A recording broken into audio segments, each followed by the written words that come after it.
Dubnation, how are we doing? Golden State Warriors fans, how are we doing on this beautiful day? To those subscribers, welcome back to C-Train Station. And to those who are new, welcome to C-Train Station. I'm C-Train. This is the beautiful station. Let's talk some Golden State Warriors basketball. So the Dubs didn't pull it out against OKC, but luckily the Dubs, our Dubs, we beat the Rockets in what was a pretty epic little game, right? Essentially a hashtag full squad Rockets against a hashtag ghost ship Warriors team. The Dubs pulled it off, and I know we got the crew. We got the crew. We got Podz. We got Horford. We got Melton. We got the crew. We got Guy Santos and the crew, right? But oh my gosh, I got to do this one more time. I have to give credit to Warriors coach Steve Kerr. I believe that the Warriors did play a full G League lineup against the Rockets and won. Came out victorious. That is like such a credit and testament to Coach Steve Kerr. He's got guys who sort of align with his vision and play style. Patrick Spencer, is he like the best? No, not necessarily, but guys like Patrick Spencer, like Pat Spencer, right? And because they're buying in, i.e. also like playing defense, the Warriors are treading water. They are holding their own in a Western Conference that honestly, it's like, I didn't think that they'd be doing as well as they have been doing, especially because they haven't had, of course, Jimmy Butler now for like a month and a half, maybe longer. And Steph, they're doing this all without Steph. I love it. And it's like just a huge, I want to hate on Kevin Durant so much because because he's got so much hatred and vitriol for Dubnation. It's like you wouldn't think that he won any championships here at all, honestly. But I'm not going to. So peace be to him. Well done. But let's give more flowers. First, I gave some flowers to Dubs coach Steve Kerr because he has his team running on all cylinders, even though it's like not necessarily the best hardware that they're using, right? I can dig it, but let's also give credit.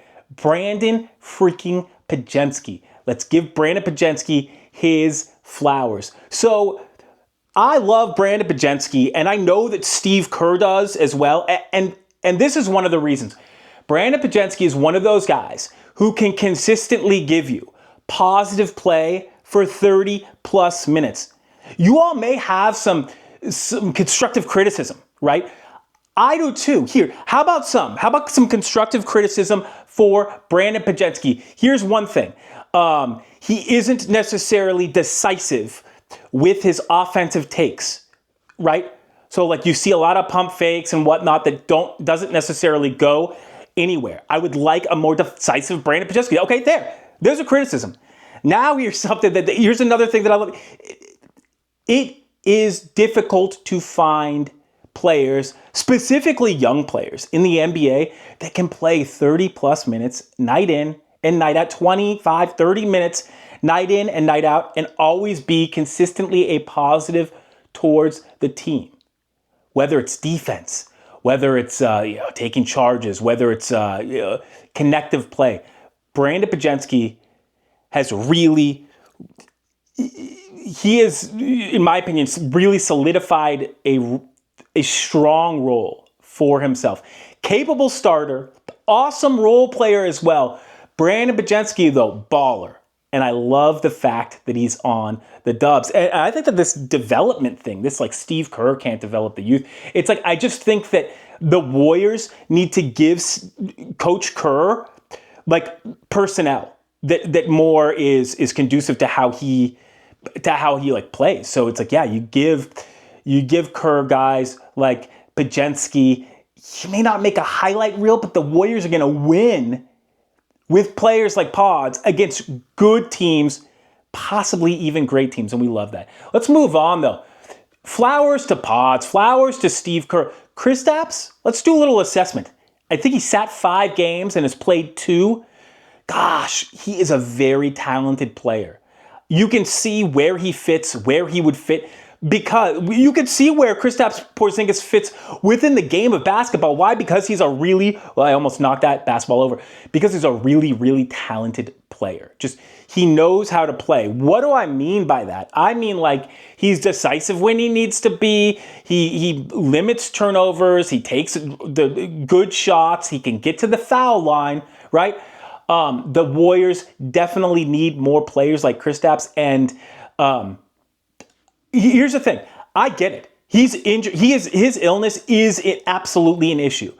What we're looking for is 60 to 75% of the games played for Kristaps. If he can do that, that is a complete win. That's like 100%. And I can see the vision, though. I can see Mike Dunleavy and Coach Kerr's vision with the squad. If you build up the talent, right? I continue to say this. Kristaps Porzingis can be a really, really good player that gets you over the top on a really good to great team. But as constructed right now, with all the injuries, you're just not going to see that. You're not going to see Kristaps really as the cherry on top unless he plays with Steph, Jimmy, and Draymond. He's very capable. He's a great player, but he needs those around him, especially given his injury history and in his age now, as he's entering his 30s, I believe. But I see where the vision is. I don't think that the Warriors could have gotten a player as talented or as talented with Kuminga as Kristaps unless he had that injury or like the POTS, the illness injury, Kristaps is because he sort of is one of those one-of-a-kind players. He's versatile. He's mobile for how friggin' big he is. He's got great talent for his size as well. So, like, you can see the vision, right? The Warriors weren't going to get a healthy Kristaps for Jonathan Kuminga. And if they wanted a player who was healthy and also talented like Trey Murphy, who wasn't really even available, they would have had to give up draft capital. The Warriors didn't do any of that. And now they have Kristaps. And I really, really like the potential of even a Kristaps playing 60 to 75%. If you put Kristaps, you tell me that Kristaps is going to play 50 to 60 games next season, I say absolutely, I'll take that. No problem whatsoever. The Warriors need to adapt. Luckily, they have players like Post, right, who now are sort of out of the line, out of the rotation, but who can come back in. But, like, I would take that, and I get where the talent is. Kristaps can shoot the ball. He can spread the floor. He can play capable defense. He can get some rebounds, right? He can draw fouls. He can set those screens. I like where the thinking is about getting a talent like Kristaps Porzingis in the door for the Golden State Warriors. Good job on the Warriors' part for that. This is going to be, rumors suggest that the Warriors could add a big name in the offseason. Was it Spears? Somebody reported that Stephen Curry was like expecting, essentially, a big name in the offseason. I don't see, here are my initial thoughts on that. I don't see how that's possible, cap-wise, right? So, in order to, because the Warriors are so far over the cap, it's like in order to absorb a contract of a star player, like a star contract, you're going to have to put something out. And right now, it's like, it seems like the Warriors are committed, it seems like, to Jimmy Butler and Draymond. So it's like outside of LeBron James coming to the Warriors for a minimum type deal, or Kawhi Leonard for an incredibly team-friendly deal, I don't see it happening because I don't know how it can happen. So it's like, if Steph Curry is expecting a big name to come in, then also some name has to come out, unless it's like LeBron for the minimum, which I would really like. I wouldn't like LeBron for, here's the funniest thing, is I would like LeBron James on the Warriors next season at the minimum, or at a very low cost. Here's the thing, he won't do it. LeBron James, I just don't think LeBron would do it. I think that LeBron James on the Warriors at the minimum, or really a nice salary, right? It helps the Warriors too much, and I do not think that LeBron James wants to actually help the Warriors. He may want to play on the Warriors. I know this is some weird stuff that I'm saying. I get where I'm going with it. It's very hard I'm not going to just go on a whole dissertation, but I'll say that one more time. I believe that LeBron James might want to be a Golden State Warrior next season. However, I do not think that LeBron James would do anything to benefit the Golden State Warriors, essentially ever. Don't think he'll ever give them a good deal. And I don't think, it's like, I think that when LeBron James knows that he's done and he's like, he wants to retire, he needs to retire, then he might think about going to the Golden State Warriors because he doesn't add value to the squad. I within my heart of hearts just don't think that LeBron James would ever want to help the Golden State Warriors. He may want to play on the team. I just don't know if he would want to help them. I'm not even kidding. It's like, look up LeBron James is like Warrior hater number one, right? Despite his friendship with Steph, not really, and Draymond Green though. So, but barring that, I have an interesting concept.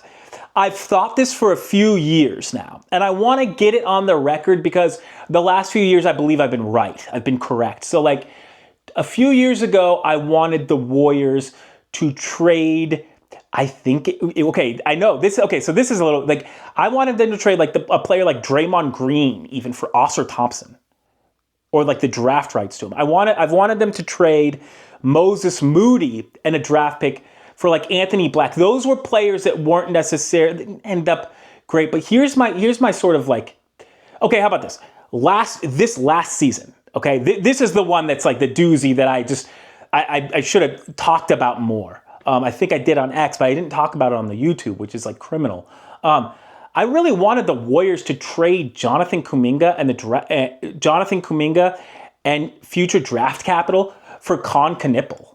Actually, I thought that Con Knippel was like a Klay Thompson.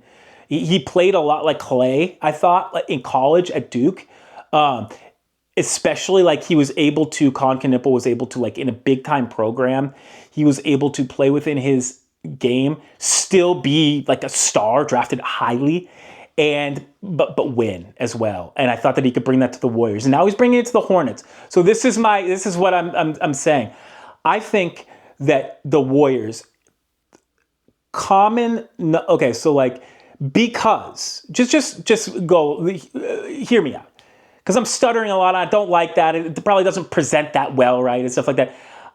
My goal is, because the Warriors essentially don't have big time contracts that they want to ship out. I believe that they want to keep Kristaps, Butler, and Draymond. So because they can't do that, okay? So like they're probably not going to trade Jimmy and Draymond for Giannis. They want to keep and add on. The Warriors do, unless it's like maybe unless it's Giannis. But bear with me. I think that the Warriors should use a few players that are up and coming who they really like. I know this stinks.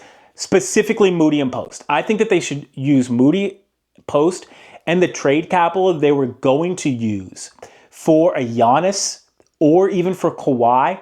And instead of getting Giannis or Kawhi, trading up in the draft to a top 3 pick to where you can pick AJ Dubnation, the forward out of BYU. Now, do I 150% love AJ Dubnation? Not 150%. I really like him. I think he is a good defender, a great offensive player, and that his game will translate to the pros. So I think that AJ Dubnation is going to be a step higher or above Brandon Miller. Like, definitely. And like in the pros. And Brandon Miller is right now, of the Hornets, is like a capable forward.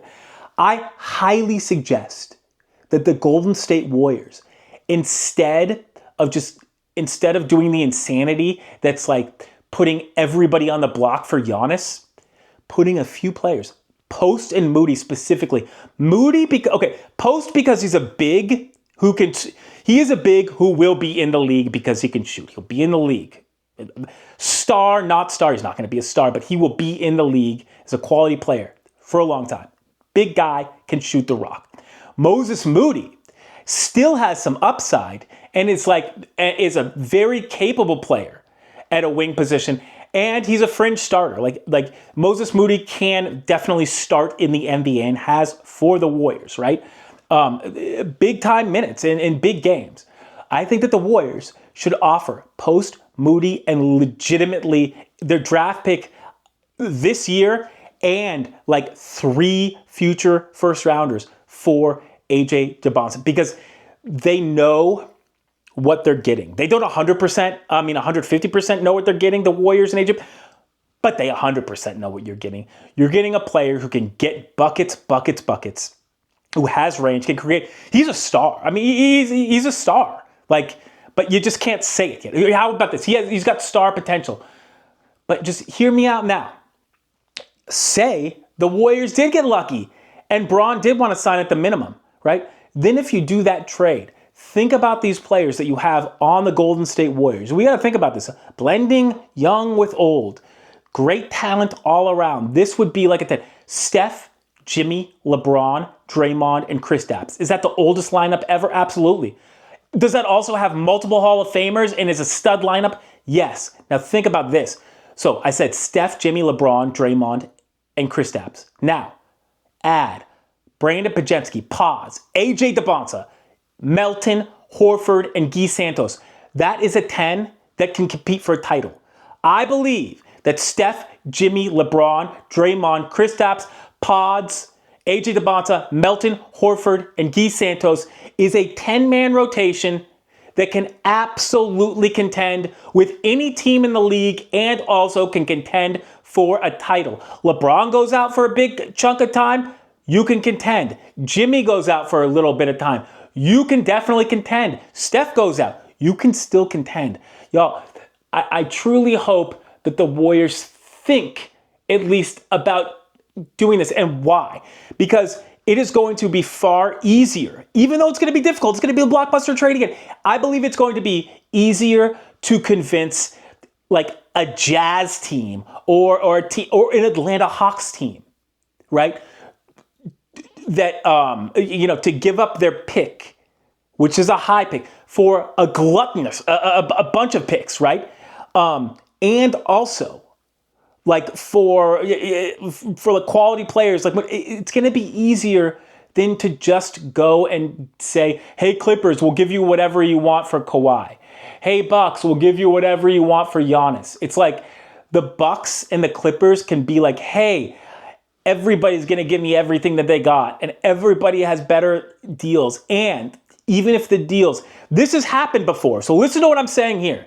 The Bucks and the Clippers, I believe, are more inclined to say, "Look, I get what you're saying, Warriors. You'll give me a deal. It's a deal I can't refuse. It's a deal that would benefit both franchises. I'm not going to do the deal because I'm not going to do business with the Warriors. I don't like you guys." That's happened. The Clippers have done that in Paul George negotiations. I believe they'll do it again, and I think it will be easier for the Warriors to get a young player who has get a young star in the draft. Using draft capital and a few young assets, I believe it's going to be far easier to ask the Hawks for a potential AJ Dubnation draft pick than it will be to... I literally think that the owner of the Clippers and Bucks will see Giannis to the Warriors and Kawhi to the Warriors, and they will say, "Look, I just won't sign off on it. I don't care. I'll sell the franchise before I sign up on it." I absolutely believe that to be true. I totally believe that to be... Look, listen to me. Teams don't want to... It's not that teams don't want to do the Warriors any favors. It's that teams are psychotically deranged because of the Warriors. How about this? Like... Okay, how about... I have friends that work... That their family works in the Portland Trail Blazers, like, front office. And... So you'll get the Snapchats and everything of their friggin' expensive boxes, their box seats, right? Only against the Warriors, and every time they do champagne showers whenever they beat the Warriors. Never against any other team. So listen to this, Warriors fans. When the Portland Trail Blazers win regular season games against the Warriors, still their front office, they pop champagne bottles. That is a fact. I have seen it. Okay, like probably not legally off of like Snapchat or whatever, but it's not, hey, look, it's not my buddies are sharing it. It's not my fault. Anyways, so I really think that the Warriors, instead of doing their big game hunting in terms of like players now, I really think that they should start to get the magnifying glass out and target a few players who they think could be superstars in the draft, maybe some surefires, right? I know that there aren't that many. It's like Peterson, Javonte, and Boozer, right? And Boozer's like, but those top two, it's like if the Warriors do their due diligence, I believe that they should that they can put a Peterson or Javonte, specifically those two, up in the realm of a Kawhi, because you're not going to get, because it's like, I don't know if the Warriors get that, like, unless a player 100% forces their way to the Warriors, they're not going to get them. It's true. I truly believe that that's true. So, gosh, what a great, hey, the Warriors are doing decent. They got 2 games. They got to win. I mean, they got the Jazz in a few minutes, and then they play, the Bulls? Got to win at least one out of those 2. But the Warriors aren't looking too shabby. They're looking decent. Don't stop believing. Hopefully the Dubs get Steph back. And hey, the present's looking good, and the future is still looking bright, especially with players like Podz and Gee leading the way. Hey, if you like this, like. If you dislike, but maybe just like anyways. Comment, say what's up. And of course, for your Golden State Warriors content, like, follow, subscribe, and I'll see you next time at C Train Station. Have a good one.